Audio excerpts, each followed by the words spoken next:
Welcome to Tampa Bay Insiders, where we try to give you a glimpse of some of the people that really are making noise around town. Today we have with us Abel, and Erin is the co-founder of Surly Feminists for the Revolution. Welcome. Thank you. Thank you, So Louise. glad you could be here. So tell us about yourself. Are you an out-of-towner? No, I'm from St. Petersburg, Florida. I'm a fifth-generation Floridian, fourth-generation from St. Petersburg. What is that? That's 5 of you all That's together? No. generations. And I came over to practice law in Tampa about 20 years ago, and I've lived there ever since. Tell me about the beginnings of the Surly Feminists. Well, I was, going along my way as a lawyer, and I was somewhat politically active as a Democrat, doing a few fundraisers here and there. And then Trump was elected and as president, and it really was a shock to my system. And I said to myself, I need to do more. I didn't do enough. I did a little bit, but I didn't do enough. And I also wanted to connect with other women who were feeling the same way as I did. And we just met at a wine bar with a couple women and another lawyer, Liz Lanier, who is my co-founder. I said, well, let's put this on Facebook. I have some social media experience, and I think I can grow this and we can connect more women together. And so we did that. We formed it, and it just grew like wildfire because we added our friends and their friends added their friends. And I realized that there were a lot of people, particularly women, we're open to men as well, but particularly women, that felt like after this last presidential election, they felt devastated. They wanted to become more informed and more involved in their government. And you're up to how many? It's only a year and, what are we, 15 months later? Yes, 14 months we're later? up to 15,200 and a few others. Are they mostly Floridians? We have, according to the Facebook demographics that I have as a group administrator, we have about, I want to say 8,000 from Florida, about 4,000 to 5,000 from the broader Tampa Bay area, and the rest are in every state in the country and about 50 countries.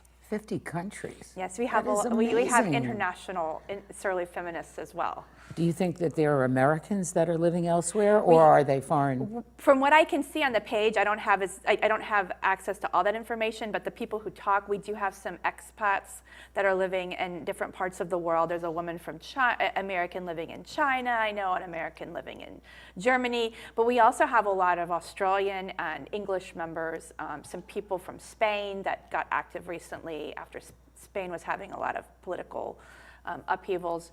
So, I see all the requests. So sometimes we have foreign people who just want to learn more about feminism and what's going on in the United States with feminism.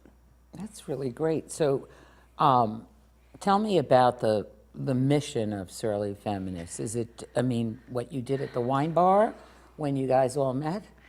We really didn't have an initial mission other than having a discussion of politics and feminism and just connecting people. And then as we grew really quickly in the first few weeks, we decided that we needed to have a mission statement. And we thought, what are we and what are we doing? So we knew we wanted to become more engaged and more politically active and have good information because of all the instances of social media being used for bad purposes and not good information on the news and biased news. So we tried to have good news sources and good information on local politics as well as on national politics. The other things we want to do is have a discussion outside of politics on issues that relate to women and feminism. And then the third thing we wanted to do is to do some types of meaningful philanthropy. If there was some local woman that needed help, or if there was a great cause that we could get behind, that we could crowdfund to support, we want to do things like that. You're having a sort of organized effort to do intersectional feminism, and I think a lot of people don't really understand what that means.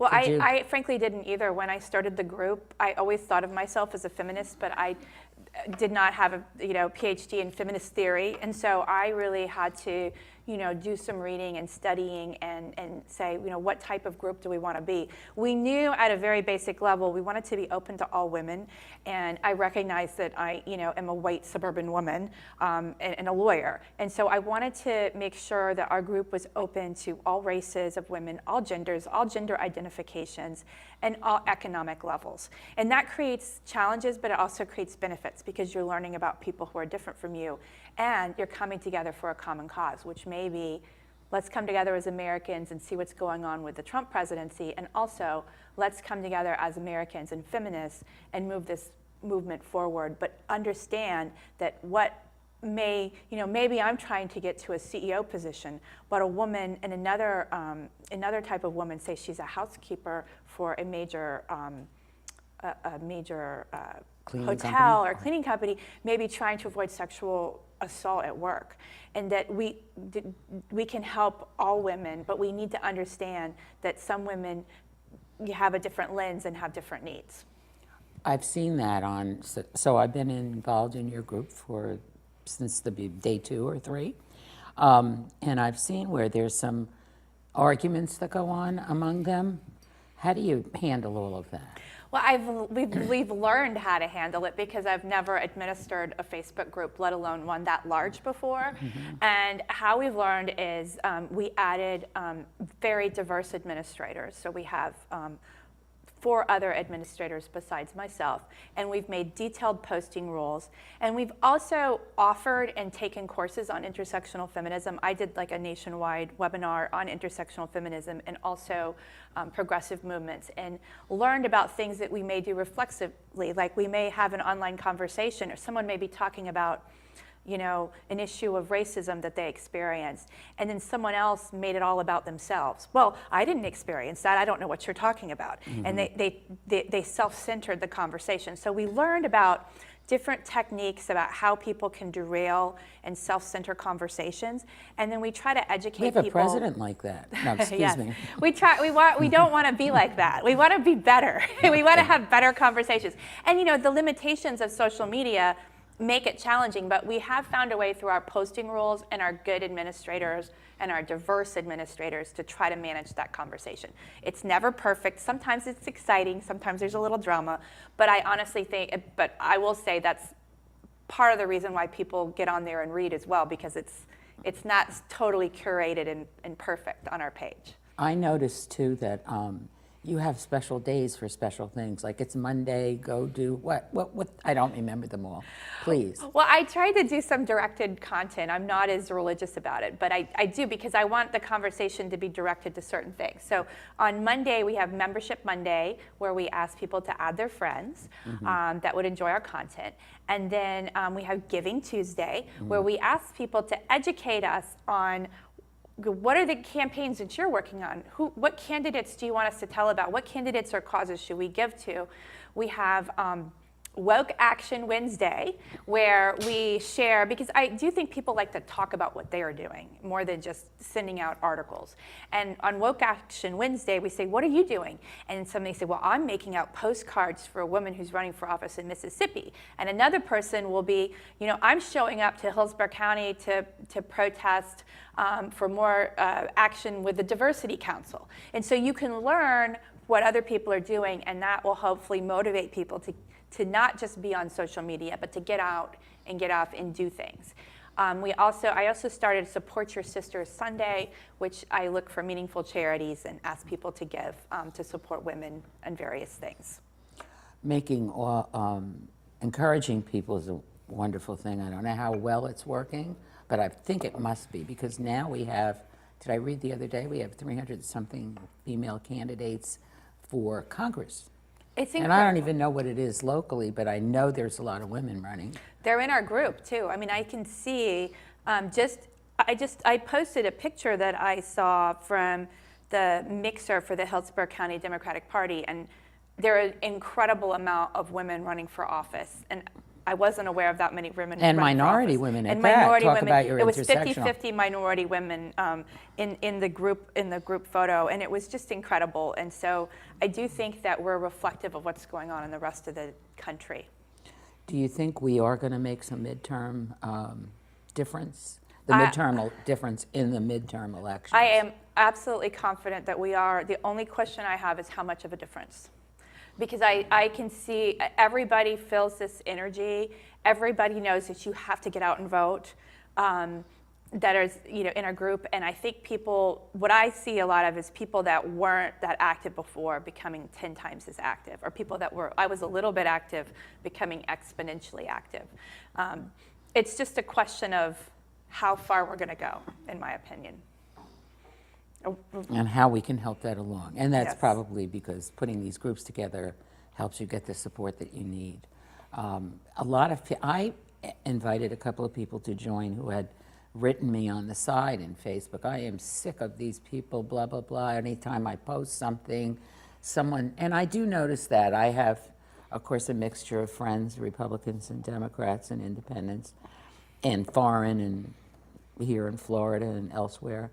And I do notice that the people that are pro-Trumpers are seemingly, they always attack. I don't understand that exactly. But instead of disagreeing, you put some post out there, like today it could be about Michael Cohen or something. You just put the post out, you don't say anything, and then they attack you or they say, do you remember when Obama did X or what? And it's just very upsetting because they're not reading it. Most of the times they're just reading the headline. And sometimes I'll write back and say, read it. Like, you're commenting, you obviously didn't read it because it wasn't against Trump. It was about some issue that is happening. And so I recommended them to Surly Feminists, and they joined. I said, here, if you don't like that, go to this Facebook page because everybody here kind of agrees with you on some level. But have you found that too? That do you have any of these trolls that are going around, or not really? I don't think, if they are on our page, we have very good administration. If someone is going to post something against the rules or offensive, the one thing, this is not a pro-Trump page, so Right. We do have some Republican women that I know on our page that maybe don't comment, but they are interested in the feminist issues, and they're not going to get in a debate with people. But on my personal page, I have had to remove a lot of people. But I have people that I know that voted for Trump that are on my page. And there are people that I have cordial conversations with, and they are the kind of people that will listen and just say, I'm kind of embarrassed of him, and maybe I disagree with it. So I keep those people. But For those their viewpoint, yeah. Yeah, but the other kind of folks that just want to attack, and I try not to attack them either. They may say, I may not agree with what they do, but I try to just have a conversation and not attack. Mm-hmm. Where do you see Surly Feminists going in the future? What do you think, going to get like 50,000 or 100,000? Oh my goodness. I don't know. I know that we can have a difference in local elections and have a very strong local. So I want to see what we're able to do locally with women getting elected to office in the Tampa Bay area and just a little bit broader than the Tampa Bay area. And then after that, I think we can assess what we want to do next. You're not quite sure? I'm not quite sure yet. I didn't know it was going to grow when I did it. I had no idea that we were going to grow so big and have such an influence. And I noticed too that you and the group have participated, I couldn't go to some of these, but marches and other kinds of things. Can you name some of those? Sure. I did the Women's March, the day after the inauguration, and that was the first march I've ever been to in my life. And then I got hooked. I had such a good time. I did the March for Science. I did the Women's March rally the next year. I brought my daughter to some of these events. I did the March for Our Lives locally in Tampa. I think marches are great to get people together and to connect over issues and to create energy and positive action getting you to the polls when there's an election year or not, over the next few years. And plus, you've done quite a lot of fundraising for the local candidates and gone to a lot of events or hosted them in your house. I like to host a lot of events for candidates. Yeah, I wish I was at that last. I'm very one of the last ones you did at your what was that, a Louisiana, something? It was Busing on the Bayou from Yeah, Busing. I've gone to a couple of Busings, yeah. Yes, I love entertaining and having people, getting people together. And so what I do is I'll find a location, or I'll do it at my house, and I'll put together appetizers and just get people to come in, have a glass of wine, have a glass of water, and meet the candidates. I think those type of intimate settings, you can also connect very well. So I do a lot of things offline. We also have the book club that we do. I saw your recommendation for the book club for this next time, which is? The Devil in the Grove. And that is a great book on Florida history. It's about Thurgood Marshall and his work for the NAACP and a case he handled in Florida. And it tells you a story of Florida history that a lot of people don't know. So that's why we're doing it. Do you have a lot of people in the book club? You know, people will sign up. I would say about 20 to 25 people come, and we rotate it. Sometimes we do it in St. Pete, and sometimes we do it in Tampa. But if you really want to, get a more in-depth knowledge of the surly feminists and talk to people about more meaty issues of feminism and racism and difficult things, the book club is a great way to do it. Because it's a smaller group. It's a very small group. And yeah. you're And it's face-to-face open to rather everybody. than you're, right, okay. And it's not, you have to buy the book generally or check it out from the library. And usually if we do it at a place, there's a modest fee of $20 or less. Oh, for your stacks and stuff? Okay. Yes, yes. So you do know that the Hillsborough County Library will give you a bag with 20 books in it of one kind. Did you know? No, but now I do. Yeah. That's a good one. That's why I do these shows, so I learn about our town. But anyway, it's a very cool thing. They have an entire book club thing with, I think they give you the bag and everything, and they just say, how many people in your book club? And they provide you with that many books, if they have that many. So that's really cool. So what do you think are, as a feminist for a long time, long time, what do you think our next things are to go, where to go? If we could only get 50-50 in Congress, I think that would be wonderful. If we got on paid boards, I think that would be wonderful.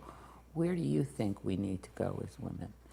Well, to start, I would like to elect more women. That's a very basic thing that I do. And I also, outside of the Surly Feminist, I serve on the executive board of Ruth's List, which is an organization that works to elect pro-choice Democratic women to state and local offices all over the state. So I think the first step is getting more representation, and the second step, or maybe at the same time, working on substantive change, meaning really getting more equal pay. Did you see that 60 Minutes this past weekend? I heard about the Oh my 60 God, Minutes. that guy is just a maniac for women getting equal pay. What's it called? What's his company? Yeah, I was hearing about it. We were talking Salesforce. about it in another venue. And his name how is what, Benioff or something like that? Yes, we were just Oh my God, talking I want about to it. write him a letter and say, I love you. I mean, he What are literally you- paid. Oh my God. I learned this because I was doing an implicit bias training at my law firm yesterday, and we were talking about implicit bias. We talked about the Civil Rights Act and how women haven't come up and advanced like everyone expected them to. And the implicit bias, a lot of the theory is maybe it's because implicit bias, like, you're not giving the women the same opportunities as you're giving the men. And it's not that you're intentionally doing it, it's something that's just subconscious.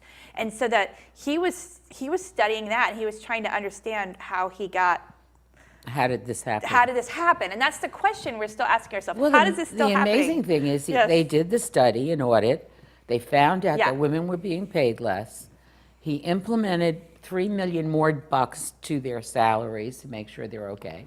Does the study a year later, it's still going on. And it was because they bought a bunch of companies that came already with that bias that a woman should make less money than a man or whatever. Let's put them over here. That was what I always thought was one of the failures of the 60s women's movement, is that women entered a lot of fields that they weren't in before, but then the pay for those fields went down. Right, we've gotten So halfway we there. got, well, that was crazy because now both people had to work, where before only one person could stay home with family and one person had to work. And somehow or another, they just, the other side of things, the non-feminist side of things, saw this as a great advantage. Okay, everybody come on in the field and we'll pay lawyers less and PR people less, and they're coming in those fields. So But this guy is a maniac. He is going to make sure that his daughters and every woman in this country gets paid an equal pay. So that's just great. We need more of him. And the other thing that gives me hope is the younger generation. I'm a Generation X, but millennials. There's a lot of men, for example, that I work with that really support equal rights and think it's very important for women to be paid equally and are really becoming champions along with women. And I think that's important for change, That was the too. question I was going to ask you. How about, do you have any concept in your analytics of the ages of the people who are in this early? Actually. I do. Tell I have me. that. It's very, it's spread out, and there's a small percentage, like under 25, and it's pretty much equally spread between 25 and 35. There's a large group of 35 to 45. There's 45 to 55, and there's a smaller group of 55 to 65. So it's pretty much spread out with most of it in the middle. I mean, I'm 46, so most of them women are in their 40s. You didn't even mention my age, but go ahead. But most of them are 50. But we do have all ages. Yeah. Not as much on the younger end. To the extent we skew on the older, on middle age to older. I just would like to see more and more younger women getting involved, because those of us that are over 50, and in my case, over 60 and over 70, we need people to come on and get what's going on. I just added a 20-year-old Surly on the page this morning who was doing my hair for this show. We talked about it, and what happens is I do add a lot of younger women, and some younger women, because Facebook technically is an older social media device. Yes, people are on becoming more Snapchat, and more so. that some younger people will get on social media or Facebook just to be in the Surly Femmes, and will do the rest of their social media somewhere else, but they'll use it for political organizing and just basic gathering of information. Do you think you should tell Zuckerberg? You're bringing them in? He has enough to deal with. Like I said, you can use social media for good, or you can use it for bad. So Or for crazy. I'm trying to use it for good. That's excellent. Yeah. Are there some things you want to make sure that younger women in our audience who may not be yet on these kinds of groups, or they're on different ones, that they try to understand better? Because yes, we did all this work long ago, and then lots of us are tired, and we want them to know, but they're taking for granted some of the progress that was made, I believe. I don't know how to. you can't take anything for granted. I mean, No, hopefully this is because the we're wake-up going call. backwards a little bit. We can't take our democracy for granted even. I mean, we have to it's like a muscle. Our bodies we can't take We for can't take granted. our bodies, but there's some really nuts and bolts local stuff that women and men should learn about the local candidates and the local issues. And I've never spent so much time as I am now on the county commission races. Who's going to be our mayor? Who's going to be our city council member? And who are all the candidates running? You can make a huge difference in local politics, and those people touch your lives. Who's on your school board matters. I mean, I have 2 kids in public school. So those types of races that you could become informed on and make a huge difference by knowing your candidates and knowing what they stand for and being aware of the issues. I know it's not as sexy as national politics, but I really would encourage younger people to get involved on a grassroots level in local politics as well. Long ago, we did a show with one of our producers who's not with us anymore, where she did man on the street, person on the street. And she asked people, who are you voting for judge? It was hilarious. I said, I always vote party line. Well, there is no party line in judgeships. And who is going to affect you more than these local people, like a judge who decides whether you're getting that ticket or you're not, whether your divorce is going to be the way you want it or some other way? They're just forgetting that. And I know I've talked to a lot of people about the fact that they're not knowledgeable about who's their city councilman or their county commission, and they've got a problem. And it could easily be solved by picking up the phone and calling them up and saying, look, I have a problem. You can write your representative. That's another thing we do a lot on the Surleys is we'll do calls to action, and we can do national and state calls to action. So when we have pending legislation, that's the other purpose, is to educate folks on local issues, tell them about pending legislation, and also get them to do calls on pending bills. We could mobilize hundreds of people to call on a bill. So on a non-local level, on a national level, what do you see as our biggest concern right now? Anything in particular? Oh my gosh, there's so much. I don't even know where to start. I'm worried about our international relations with a lack of diplomacy. That's true. I'm very worried about that. I'm worried about I'm worried about where we're going with our gerrymandering, that we really don't have a true democracy, and we never really have, but the popular vote, I'm worried is going to continue to maybe give us a different candidate than our gerrymandered districts do, and that gives me a concern on a national level. Yeah, you almost need somebody completely apolitical, or I think we could probably ask Zuckerberg to do it. Could you just make, or, no kidding, That'll be right? your penalty. Or the Gates couple, they could probably do it. Could you figure out how this should be more fair? Could we, just have normal districts that aren't gerrymandered. Speaking about our last presidential election, though, I kind of think we need to get rid of the way we do it. Don't you think popular vote would be better? Yes, I do. I really think most younger people and most people would like that. The only reason someone would want a gerrymandered district is if they're trying to grab onto power that isn't really theirs, that isn't really fully supported by a democracy. Well, yeah, when you have these sections Right. where we have a couple of those in common with St. Pete, where we have It's ridiculous. a senator or a congressman or something, where they're all zigzagged up. And you'll get more moderate opinions because you're going to have to engage the middle on things. There's a growing population of people who are in neither political party, and their opinion's valuable, and you'll have less of the extremes that we have right now if we had less gerrymandered districts. And I'm also very worried about the political parties directing what a candidate should believe in or say. How do you do anything with that?